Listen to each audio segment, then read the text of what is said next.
মিষ্টি সুবাসে ভরে উঠেছে চারপাশ। মৌসুমের শুরুতে কৃষকরা ব্যস্ত আমের মুকুলের পরিচর্যায়। আবহাওয়া অনুকূলে থাকলে এবারও ভালো ফলনের আশা তাদের। এ নিয়ে বিস্তারিত জানাতে জেলার রানীহাটি এলাকার আম বাগান থেকে সরাসরি যুক্ত আছেন সোহান মাহমুদ। সোহান, জেলায় আমের মুকুল কেমন এসেছে জানাবেন, আর ফলন নিয়ে কি বলছেন কৃষকরা?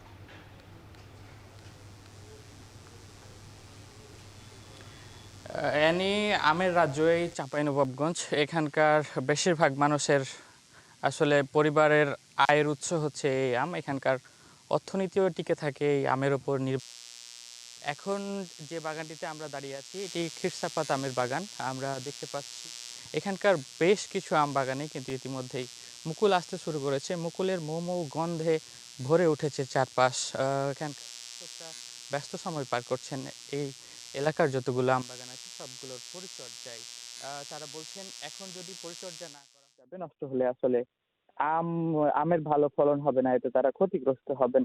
তারা এই মুকুলগুলো দ্রুত বড় করতে সেচ প্রয়োগ করছেন, কীটনাশক প্রয়োগ করছেন যেন পোকামাকড় দমনে সাহায্য করে। আমরা কৃষি বিভাগের সঙ্গে কথা বলেছিলাম। কৃষি বিভাগ বলছেন এখন পর্যন্ত চাঁপাইনবাবগঞ্জের আম বাগানগুলোতে ইতিমধ্যেই প্রায় 35 থেকে 40% আম গাছে মুকুল চলে এসেছে, যা আশা করছেন 80 থেকে 85% গাছে মুকুল আসবে বলে আমাদেরকে জানিয়েছেন কৃষি সম্প্রসারণ অধিদপ্তর। চাষিরা বলছেন গত 4-5 বছর ধরেই ইতিমধ্যে তারা বিভিন্নভাবে এই সিজনাল আমে লোকসান গুনেছেন। এবার যেহেতু ভালো মুকুল আসতে শুরু করেছে, তারা পরিচর্যায় ব্যস্ত সময় পার করছেন যেন কোনোভাবে এই মুকুলগুলো নষ্ট না হয়ে যায়। নষ্ট হয়ে গেলে তারা ক্ষতিগ্রস্ত হবে বলে আমাদেরকে জানিয়েছেন। আমরা যে বাগানটিতে রয়েছি এই বাগানটিতে আমরা এসে দেখতে পেলাম খিরসাপাত, গোপালভোগ, এছাড়াও গুটি জাতের যে আমগুলো আছে লক্ষণভোগ সহ এই এই আমের জাতগুলো কিন্তু ইতিমধ্যে মুকুল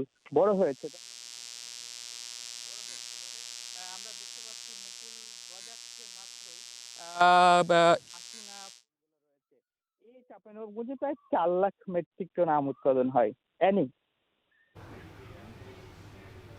চাঁপাইনবাবগঞ্জ থেকে যুক্ত ছিলেন সহকর্মী সোহান মাহমুদ।